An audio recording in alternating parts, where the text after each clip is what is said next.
Right now I'm working on part 2 of my response to Level, but in the meantime I thought I may as well make a quick video before the month is over. While I was browsing the web I had the unfortunate idea to check on some Flat Earth channels. One of those channels was Debunked Conspiracy. I checked his most recent video, which sadly turned out to be a mirror of a video by Level Earth Observer. While I usually leave Leo debunking to Where's Wally, I'll make an exception this time around since I just so happen to have all the equipment needed to debunk it on hand. With that out of the way, let's begin. So let's check out the globe here, destroy the International Space Station itself and expose these harness-loving clowns to all of us.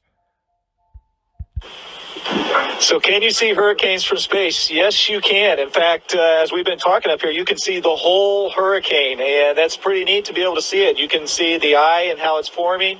But one of the things that's interesting about up here, when you see that whole hurricane, you're pretty amazed and you start taking pictures and all of that of it, but then you forget that... Yeah, you forget that you're actually not in a weightless environment. You're actually in a TV studio, because you've just dropped the ball, giving the game away, showing definite direction, up and a down, proving that you're not in a weightless environment.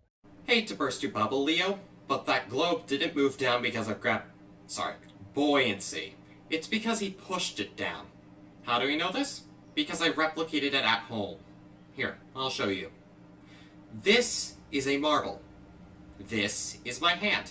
And this is why you're a moron. Let's go over it.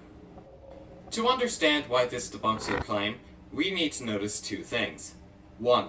Because my finger only applied pressure to one side of the marble, on the right side of the screen, it moved to the left, the opposite direction. 2. Because the pressure was also coming from the top of the marble, and my finger slid down the marble as it moved away from it, the marble is rotating as if it were rolling towards the right side of the screen, despite it moving to the left. With these observations in mind, let's watch the interview again, but this time using the information gathered from the marble to make predictions and test my claim against Leo's.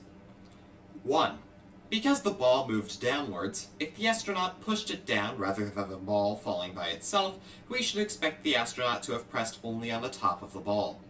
Did he? The things that's interesting about up here, when you see that whole hurricane... Yes, he did. Now for number 2. Because his arm likely slid across the top of the ball as it moved away from him, if the astronaut pushed it, the ball should have rotated as if it were rolling up his chest, despite moving downwards. Did it? Yes, it did. Congrats, Leo. You are perhaps the first person in history to have been ripped to shreds by a marble. With that out of the way, the other claim he makes is rather trivial to debunk. Their natural reaction was to grab or try and catch the ball.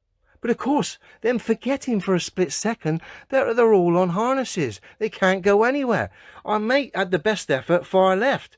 He got about 2 feet away and realised he can't go any further because his harness had kicked in. The reason the astronaut on the left didn't move any farther to get to the ball isn't because he's on a harness.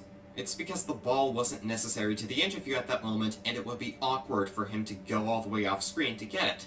Especially since the other astronauts in the same room were closer to it anyway.